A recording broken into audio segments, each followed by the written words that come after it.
I'd like to invite the panelists and moderator to please come join me up here for our second panel. Moderating the second panel is Beth Jarosh, the outgoing director of the U.S.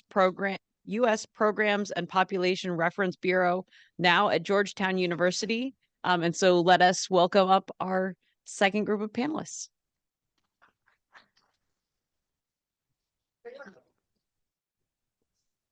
Thank you, Councilmember Crosswhite. Give people just a moment to get reorganized.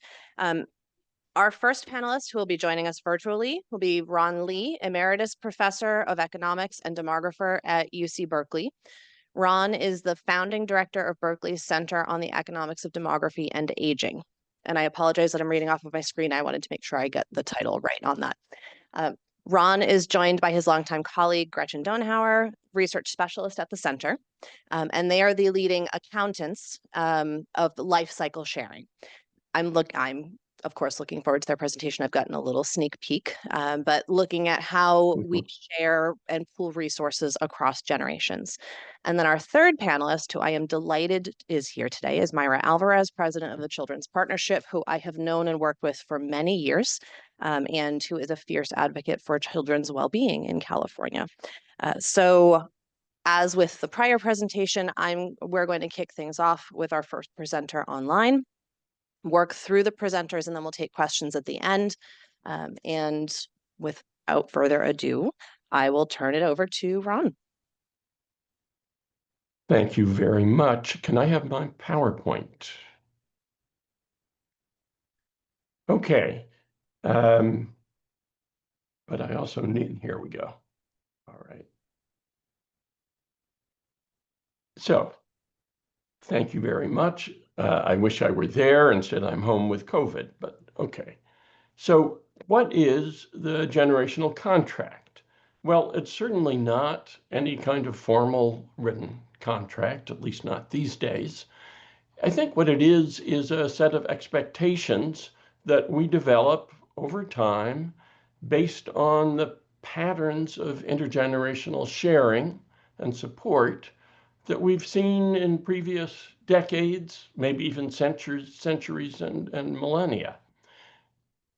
This business of intergenerational sharing may seem like a small matter, a footnote, but Gretchen Donauer and I found that about 50% of GDP is shared in this way. That is, the person who receives income as primary income transfers it to another generation. And that's true around the world. Now, this used to be done mostly in the family. Parents supported and educated their children, and then grown children helped support their elderly parents over what were then shorter remaining lives, and they inherited assets when their parents died. So to give some idea of how consistent these intergenerational transfers can be over time, here we're looking at US data over the last 30 years, and this is net public plus private transfers. I'll say more about the details here later. And these are scaled relative to labor income each year. And you can just see how similar these are over the last 30 years. These are shown every 5 years. Okay. So on the other hand, Gretchen is going to be showing how there have been big changes in this generational contract. And changes around the world are being driven by 3 different things. First, children and the elderly have become much more costly. Children are educated for a longer period, more intensively at greater cost. And the elderly now retire like 10 or 12 years earlier than they used to a century ago. And they consume much more relative to younger adults than they used to. So that's the first thing. The second thing is population aging. Growing longer, lower fertility means that there are fewer children to share the costs of supporting their now greater number of surviving parents, each of whom lives longer. And the third thing is that public programs are now substituting for familiar support for both children and for the elderly. So we have public education, pensions, healthcare, and so on. And now children are increasingly expected to pay for their own higher education by borrowing and assuming debt. Population aging is undermining the fiscal stability of our public programs for the elderly. So young adults now doubt that the programs will be for them as they reach old age themselves. And working age adults are squeezed by the high costs of kids, the taxes to support their elderly parents, and saving for their own retirements. So these forces are leading to changes. A project that I'm going to be drawing on, as is Gretchen, National Transfer Accounts, focuses on these issues. It decomposes national income and product accounts by age and by generation, and then it adds in an analysis of transfers within the family, private transfers. NTA emphasizes income flows across generations as they occur through the family, through the public sector, and also through the market. And the market is more about people supporting themselves in old age by saving when they're younger, acquiring assets, investing in the stock market, and so on. There are big differences among countries in the balance of these different ways of supporting old age consumption. I'll come to those later. NTA has developed complicated methods for using existing data sets to estimate these flows across generations.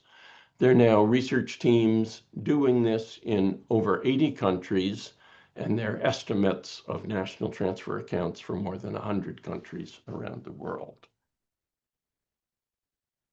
Okay, here is get us started, an example for the US economic life cycle. This is in the last pre-COVID year, showing labor income by age. And this is, as all the things I'm going to show, I think, are expressed relative to the average of labor income between 30 and 49, sort of prime working years. And labor income is shown here as an average across all ages, an average across all people at a given age, including those with zeros. And it includes wages and salaries, fringe benefits supplied by the employer, and 2/3 of self-employment income. The other third is attributed to asset income. And now I've added consumption to this. You can see how strongly consumption rises with age and how much more the elderly consume than younger pre-retirement adults, and than children for that matter.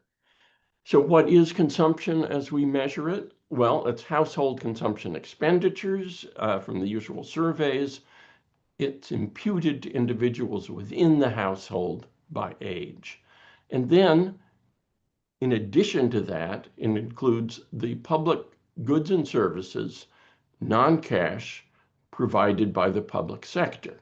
Such things as public education, Medicare, Medicaid, and things that can't be allocated by age, that we just do per capita, roads, police, research by the National Institutes of Health, defense, and so on and so forth, including federal, state, and local. Okay, but there are other sources of income besides labor income. And here we have a full accounting of these. We have labor income, which is the blue we just looked at. The orange here is asset income in addition, which you can see is quite important in the US. And then the sum of these two is primary income. But that's not the end of the story, because there's secondary income received as transfers. private transfers received in cash or the value of what's received in kind, if you're a child, for example, and public transfers received, both in cash and in kind. So the total income is the top of this yellow line over age. And then there are uses of income besides consumption.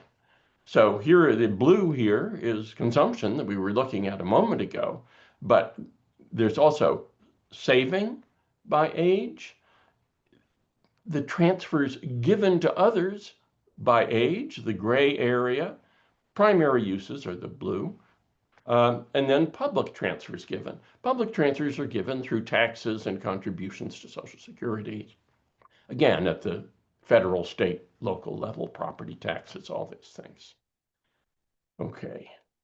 Now, if you take primary income minus primary uses, then you get this blue line here on the left panel, and you see the gaps at young ages and at old ages, and those gaps are filled by public and private transfers from those in the intermediate ages.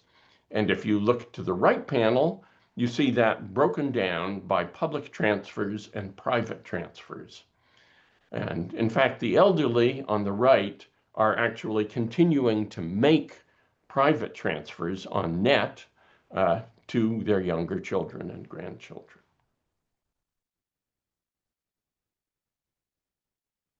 Okay, now here we see the variety across the world in the way the consumption of the elderly is funded. The left bar here, what we're looking at is the share of consumption by those 65 and older, the funding of the consumption by those people by different sources, and this is showing percent shares.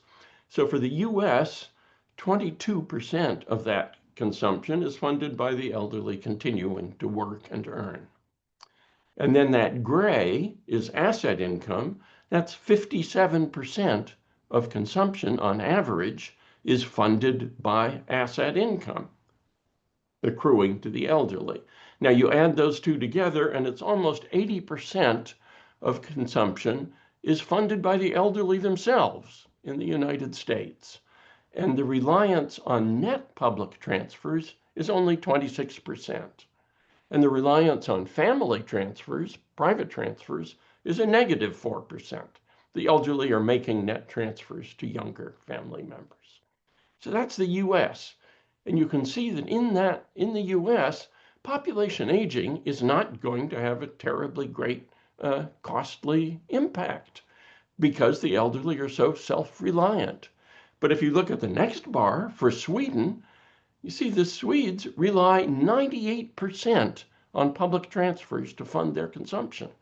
Well, the aging Sweden is going to have a very heavy impact of population aging. And if you look at Germany and France, they're slightly less exposed than Sweden, but still heavily exposed, relying about 70% or 2/3 on public transfers. And you can see they're only covering 3% of their consumption through continuing work if they retire early. Korea, you see, is fairly balanced. And for the first time, we see a strong role of family support for the elderly at 26%. And then finally, fascinating case is Singapore, that far right bar, there is zero public sector support for the elderly.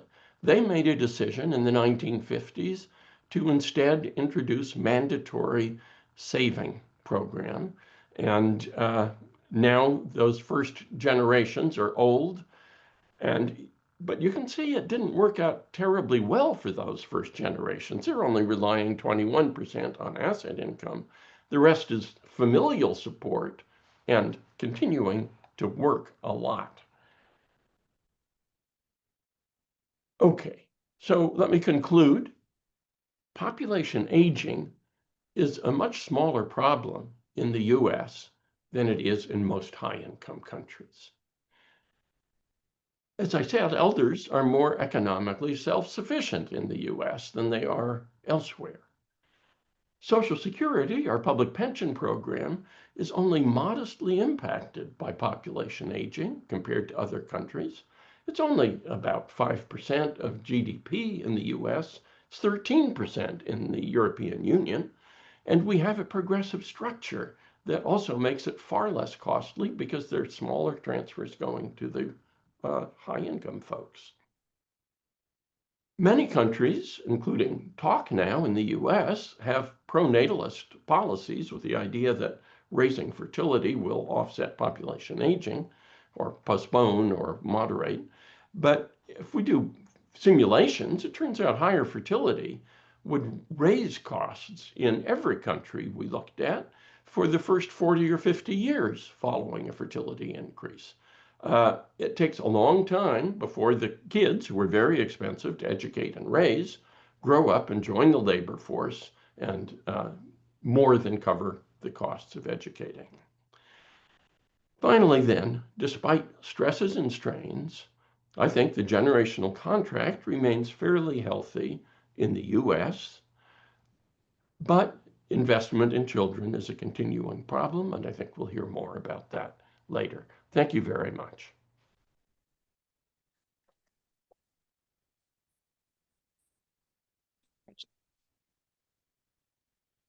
All right. So what I wanted to talk about today, let's see, there we go, is the consumption piece of that picture that you just saw.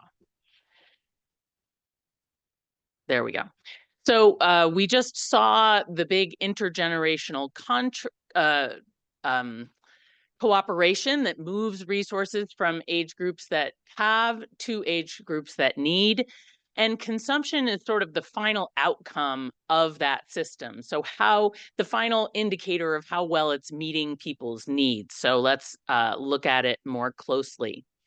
So what you're looking at here in the same units of that sort of peak labor income for workers 30 to 49. So you can think of it as the unit is a year of labor effort of peak age workers, is that consumption line split up among different kinds of goods and services that we consume. So this again is for the United States. I'm sorry we don't have a picture for California, but as you are the most populous state, we could sort of use the data sources that we have generally to get most of these pieces just for California. But so starting at the bottom, we have that per capita flat, everyone gets the same of this sort of general public services, public administration, libraries, police, etc. Then in red, we have that big chunk of private others. So this is food, clothing, entertainment, all those Substack subscriptions that we just add on and then forget about, things like that. So what you can see in terms of the age dimension of that is that it's relatively small for children. That's sort of an assumption that we use equivalent adult consumer rates to distribute some of these amounts across age structure. So the children are consuming relatively little. This goes up to peak in the 30s. And then many people will merge households with a partner or spouse, begin to have children, and then you're sharing your income with more people in the household. So you're consuming relatively less in the 40s and 50s. And then, knock wood, the children move out. You are sort of back to consuming a little more of your own resources. The next piece up there is owned housing in that light blue. Now, this kind of surprised me because there's so much emphasis on sort of the intergenerational tug of war of housing. So what this piece is the rental equivalent of if I had to rent my owned home, how much would it cost me, shared across the people in my households. And while it does get larger for older persons, it's not the huge difference I thought I was going to see. Now, it would be really interesting to see if for California, because you have such different housing dynamics and Prop 13 and all that, if it really did look different. But I was surprised at how it's not huge. It's not all the old people are consuming all the owned housing. Darn. Okay, then the next two big pieces in yellow is private health and pink is public health, if I'm looking at the sort of older age groups. And you can see how much those grow. There's such a large gradient in how much healthcare we're consuming. And so the private health is both how much our insurers pay for us when we go to the doctor and also our out-of-pocket costs. Public health, the main drivers are Medicaid, Medicare, but other publicly provided healthcare programs as well. And then over at the younger age, we see public education in green. That's the biggest piece, public investment that we're making in young people.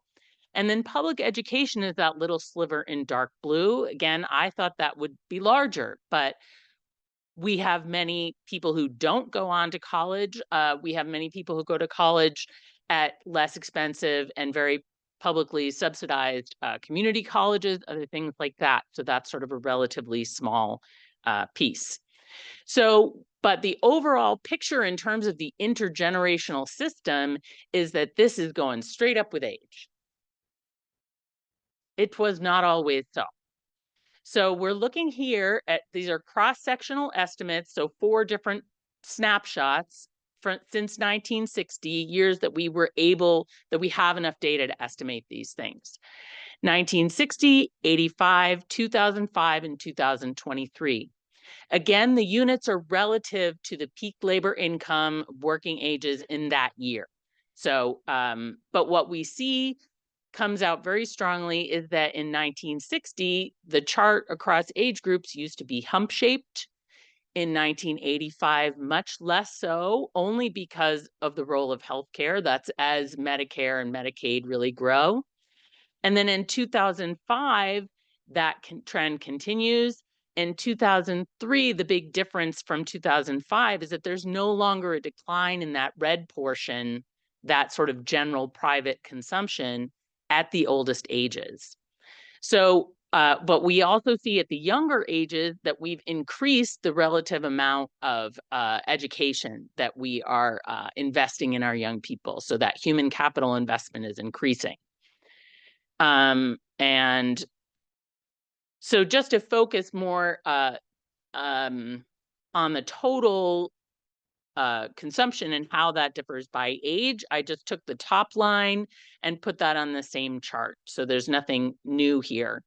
But what we see is that over time, there's relatively more consumption. So going from the red line of 1960 to the solid black line of 2023, relatively more consumption for young people, mainly more education, and a lot more consumption for the oldest age groups.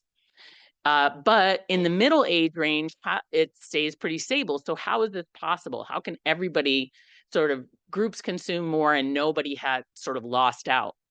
Well, there are several dynamics, and I forgot to put this on the slide, but the main one is that since 1960, a lot more people are in the labor force, mainly women. Women's labor force participation has gone up since that time. So we have fewer zeros in the average labor income. So that's a great thing. There's more to share. Sharing with fewer children, so this is the upside of lower fertility, means that we can invest more in each one without really having to increase the pie.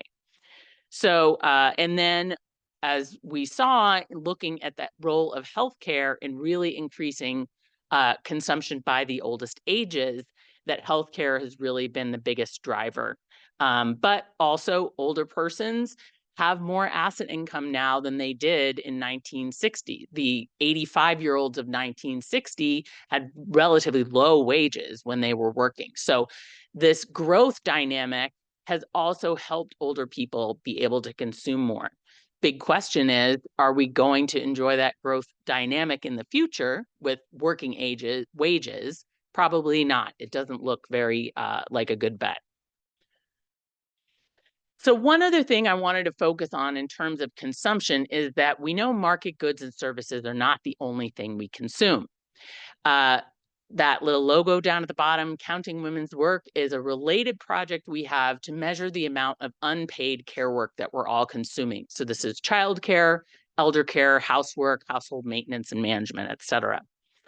So, and our logo is an hourglass because we measure these things using time use surveys.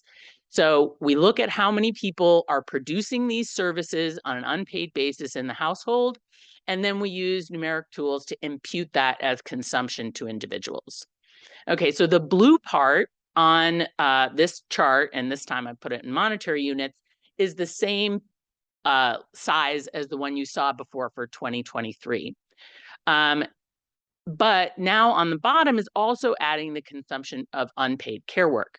We get a monetary amount of this by taking a market wage for all of these services, a child care worker's wage, a cook's wage, these market-based wages, and imputing that as the value of that time. So the big thing to notice here is at the youngest ages.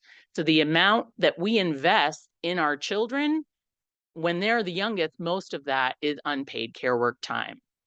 And also that it doesn't sort of skyrocket at the oldest ages like healthcare does. So there are very different dynamics, generational dynamics in this unpaid care work economy compared to the market goods and services economy.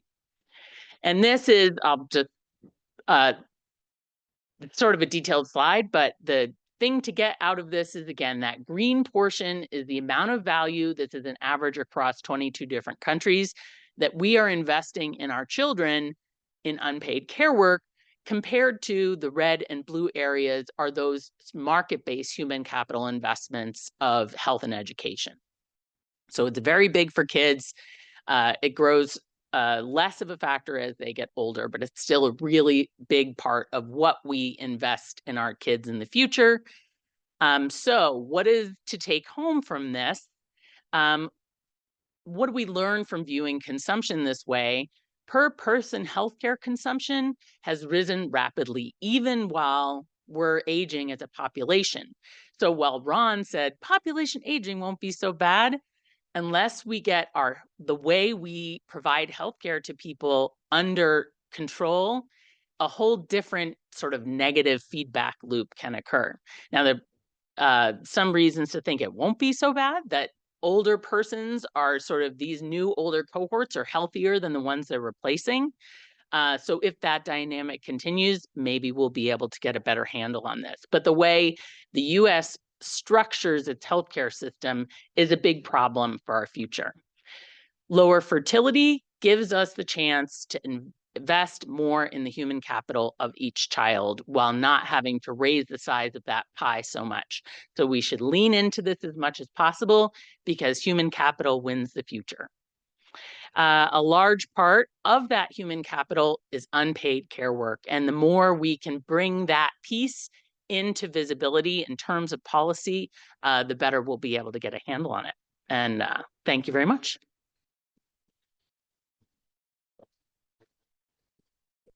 Thank you. And the presentations we've heard so far are very detailed about the data and the dollar values, whether it's paid or unpaid work of the transfers. And we've asked Myra here to sort of bring it into the policy context. What does that mean for California's children? Great, thanks so much. Good morning, everybody. I'm Myra Alvarez. Again, I'm here with the Children's Partnership. For those of you that don't know us, we're an advocacy organization here in California, seeking to advance child health equity through community engagement, through research, and through policy analysis. We take a really broad definition to child health, really thinking not only about access to healthcare coverage and access to healthcare services, but also the need to address the community conditions in which children are raised. So everything from economic security to housing to immigration status and how it impacts the well-being of kids in California. I want to start with our core beliefs because I won't go through all of these, but our core beliefs really influence our approach to advocacy and to the conversation that I'm having with you today. And the first one really, I think, sums it up. And it's one of the conversations I've had with Beth many times over the years. And that is the principle that a child is a child. Regardless of their background, regardless of their race, their ethnicity, their income, where they were born, a child is a child, and all children are our children.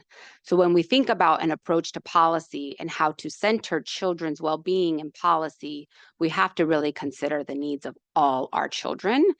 And part of that is our second core belief, which is dismantling systemic racism is a necessity for children to thrive. And that is true for children of all backgrounds, whether you're a child of color or you are not. Dismantling systemic racism will help improve conditions for all families to raise healthy, thriving children. And another core belief that I want to touch on, because it'll come up, is this idea that our work is intersectional, that families do not live single issue lives.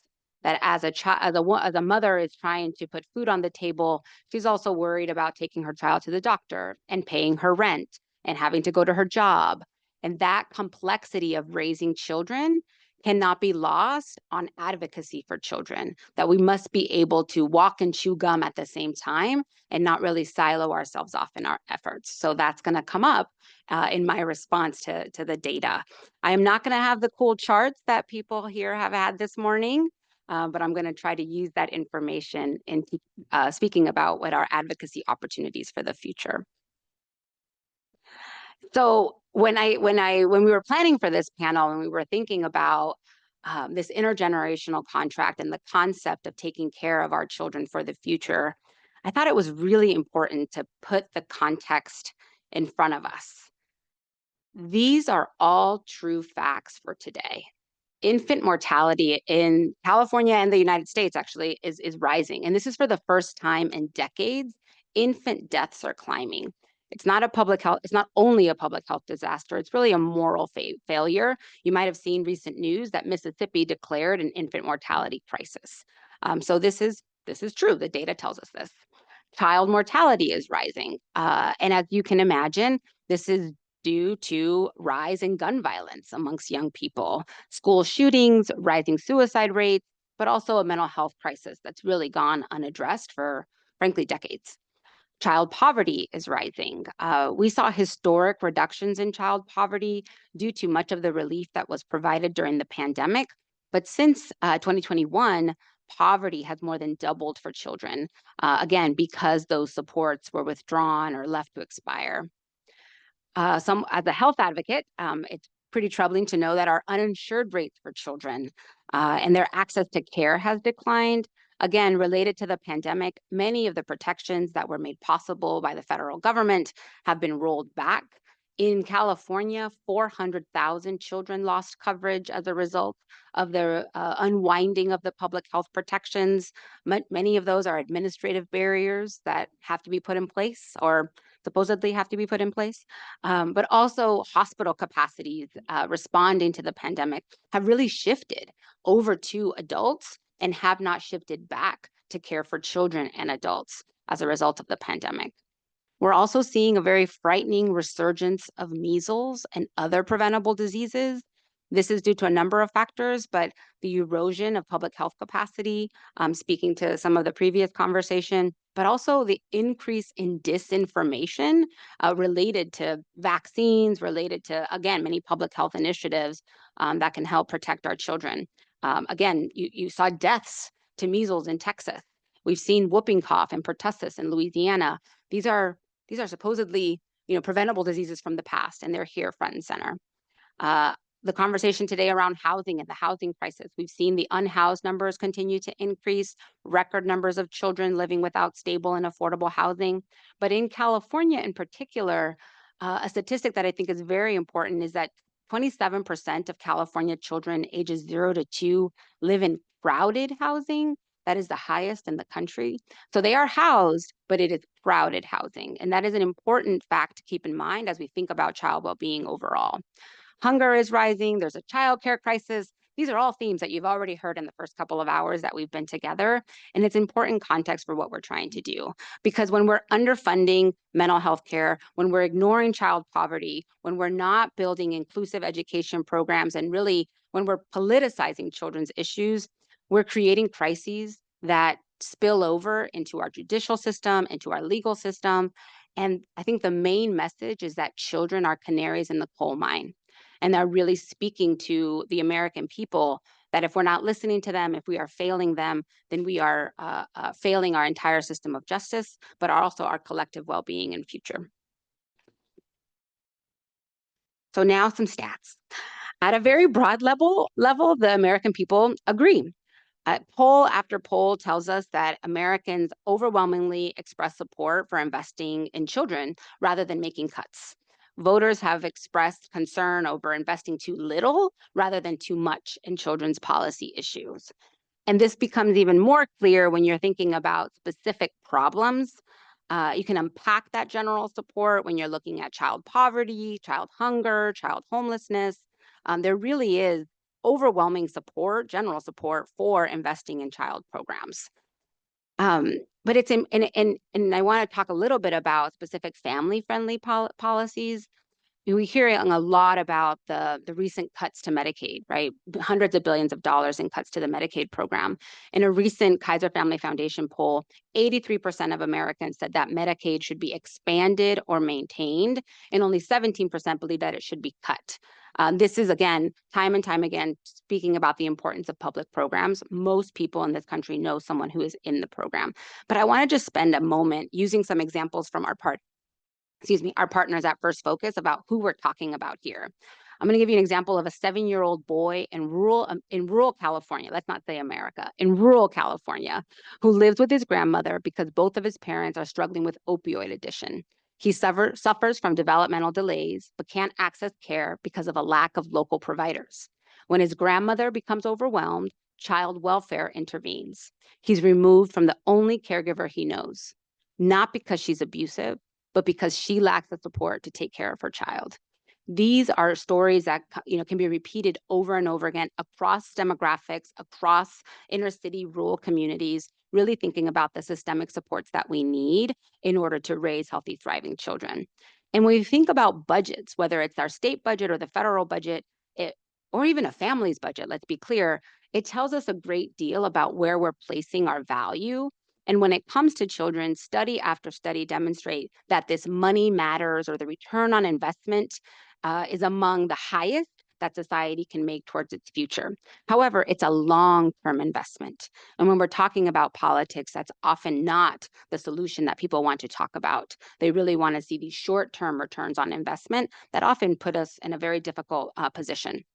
So what does that mean as far as California and the investments in California's children for the future? So I'm going to spend the next couple of slides with just a few examples from what we are doing, but it speaks to 3 overarching themes and how to respond to this time. One is the need for public education and awareness around investments in children, around what's happening with the cuts to the programs and who is impacted. The second is around systems integration and the need for cross-system partnerships and making sure that investments in our healthcare system actually give dividends in education or the economy, really thinking about cross-system partnerships and impacts. And then finally, civic engagement. So first, we have done a lot of work in order to support integrating education around immigration safety, immigration well-being, the impacts of immigration enforcement in our schools, really recognizing that schools continue to be trusted centers and recognizing that as of right now, public education is a right in our country and should offer these safe and welcoming environments for children. The governor recently signed a package of legislation to support safe environments for immigrant students in schools in California. And what we are arguing is that the pressure of the time, we are arguing that when you're creating welcoming environments for children and immigrant families, you're actually creating welcoming environments for all students, trans students, LGBTQ students, students from all backgrounds. Additionally, we have supported around $8 million to 8 California high schools to support youth peer-to-peer programs. This is particularly important because as we consider the future of Medicaid in this country, the future of Medi-Cal in California, the challenges with the workforce in our healthcare system, how do we uplift the wisdom and leadership of young people? There are different approaches to our care delivery system, and this is one opportunity that we want to expand, hopefully in the future, beyond those 8 high schools. And then this is the one I wanted to spend the most time on, which is these opportunities for change. What we've talked a lot about today is the need to recognize that investments in children are investments in all of us. And in California, we co-lead a multiracial, multi-sector coalition around early childhood development, whose goal is to make California the best state to have, raise, and be a child.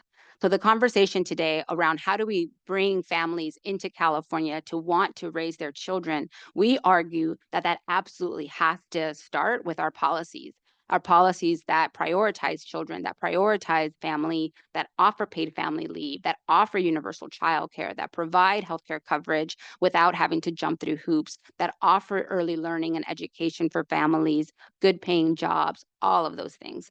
And we are in a very a very unique time period, or important time period, excuse me, which is we're electing a new governor next year. This is all, from I'm a 501c3. This is all C3 activity, but educating gubernatorial candidates about the need to prioritize young children and families is really important to us, and really highlights how the talking points of we value children and children are our future. We need to move past beyond that and really think about what are the policies, what are the investments that people are trying to make, not only from the various systems, our healthcare system, our education system, our mental health system, but also thinking about our revenue streams and really bringing in additional resources to invest in children and families. So I look forward to having that conversation with you all. I will end by saying that the National Academies of Science, Engineering, and Medicine estimate that the societal cost of child poverty is as much as $1.1 trillion annually. So if we don't want to have the moral argument for investing in children, can we at least make an economic one? So thanks for having me.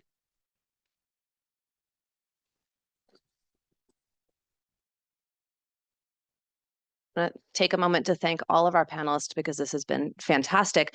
And now I have the very difficult job of trying to figure out which one of the many questions to ask first.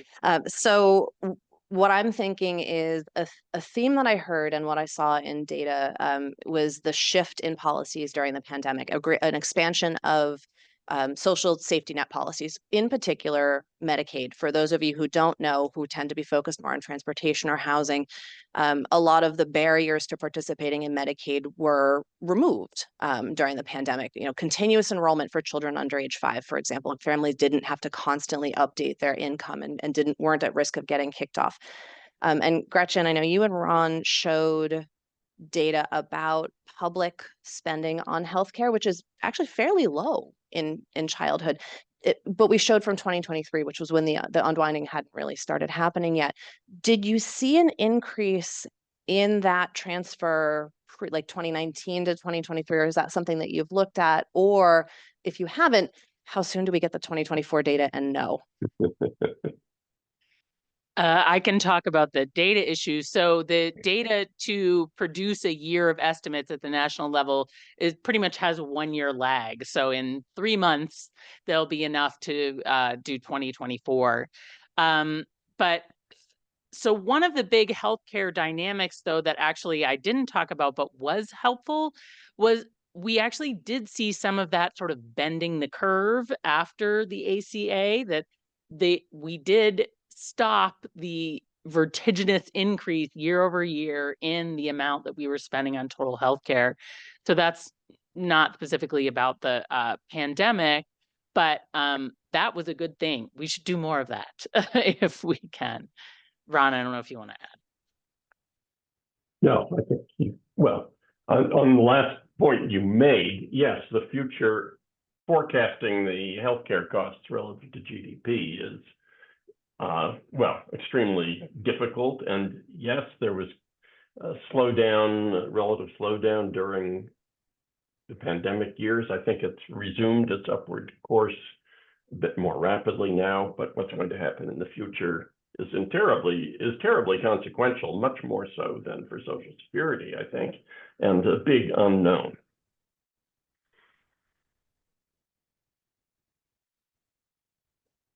Thank you for that. So I guess the summation there is policies actually can help and do matter. Can I just say one thing about the policies during the pandemic? That continuous enrollment was actually for everybody. everybody was continuously enrolled in the pandemic, and that created a safety net that was working for people, and that they could utilize the services that they needed. But it also contributed to positive mental health because people were not stressed out about where they were going to get a vaccination or where they were going to get their services, right? And I think this is, again, the cross-sector partnerships that we really have to appreciate, that an investment in anti-poverty programs and strong jobs and housing, those are mental health interventions. And even though they're not part of our mental health system, and that isn't how our Congressional Budget Office, calculates the future. It's not how we generally think about our investments. But the pandemic, I think, definitely highlighted how much cross-sector impact there is. For sure. All right. Are there any questions in the room? And as a reminder, if you're at a seat, you can press your button to talk. And if you are in the back, you can come up to the microphone there. Hopefully you can hear me. I have a question about the SCAG region and what we have an increase in housing and development, across the region, but how much of it is family friendly and across the whole region? And of course, LA, that's going to be a little harder, and people leave to have their families and stuff, but I still don't see a lot of family friendly developments. And ADUs, I mean, that's, you can make a case that it's a 1-bedroom and it's small, but it is there. So it doesn't surprise me that we have a lot of children living in overcrowded spaces. I can, yes, absolutely. I don't know the specific data points on the SCAG region, but I do want to share that the share of federal housing resources going to families with children has actually significantly decreased over time. In 2009, households with children received 42% of the benefits from subsidized HUD programs, but by 2022, that percentage had declined to 33%. And again, if you think about this shift in California towards addressing issues of chronically homeless and people with serious mental illness, that's ignoring the reality that much of the contributions to the housing crisis is the cost of rent and the cost of housing, period. And so that's probably a conversation that you all know very well, but I want to highlight how that's particularly impacting families with children. Kevin, is there anything you want to add? Okay. I would also say that in terms of the mix of housing types, because I think that's part of what's underlying your question is, are there units with enough bedrooms in them? That is part of the problem. ADUs tend to be smaller, but also as we have an aging population, if a single older adult or a couple of older adults move into that housing, then there maybe Dowell just left the room, and I wish he had stayed here because this is his shtick. I'm trying to summarize. It frees up that multi-bedroom single family home that a family could move into and not potentially be overcrowded. I saw another question here. Thanks. This question's for Myra. So, advocate to advocate, do you have any recommendations on how we reframe the policy approach? What I feel like I'm observing is there's a lot of fear on the part of the people that are here and have just now made it into the middle class, or maybe they've been in the middle class for a couple of generations, of their children falling out of the middle class, right? There's this like palpable fear. And in the housing space, we see a lot of older, whiter, wealthier homeowners, like to refer to them as Harry and Harriet homeowner. And when they look at the younger generation of children in their town, they don't necessarily see their children.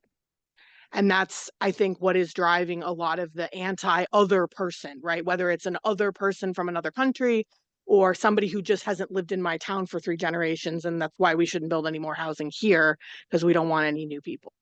So I just wanted to know, do you have any messaging that could help me do a better job of being an advocate for children while I'm also being an advocate for housing? I'm not sure I have a perfect answer to that question, but it's something we grapple with all the time as well. And I think what we try to do is, particularly through our Bringing Up California Coalition, which I would love to talk to you about offline, is bring in local organizations that are more connected to communities on the ground, that frankly aren't as engaged in the advocacy work, are doing the direct service, are talking to families directly, but are not connecting those opportunities to advocacy. And what we have found is that advocacy, like civic engagement, it's a switch. Once it's turned on, then families start to pay attention to issues in a different way, and hopefully can build a movement towards making California better for children or families of children. And then I will also say that it was spoken earlier about the crisis amongst parents, and that parents are really stressed out, right? The former Surgeon General put out an advisory about parent mental health. This constant, like we are in it alone. Families, have to figure it all out. It's this nuclear family model, and it's no longer the village approach. And moving towards, away from that narrative, back towards it takes a village, and this really emphasis on the community, I think will strengthen our work, not only as a state, but as individuals in removing that pressure. So not a perfect answer, but happy to talk more offline. Okay, thank you. I think we have time for one more question. Thank you so much, Stevana Evans from the city of Adelanto. Thank all of you panelists. This was super enlightening on this one, just to see how the family dynamic, I'm like, Koreans are really taking care of their elders while we are not.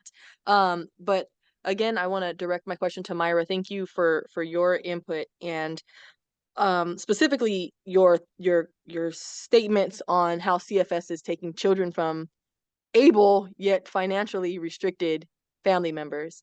I was just wondering if the Children's Partnership is already working on legislation or policies to send up that we could support. Yeah, I appreciate that.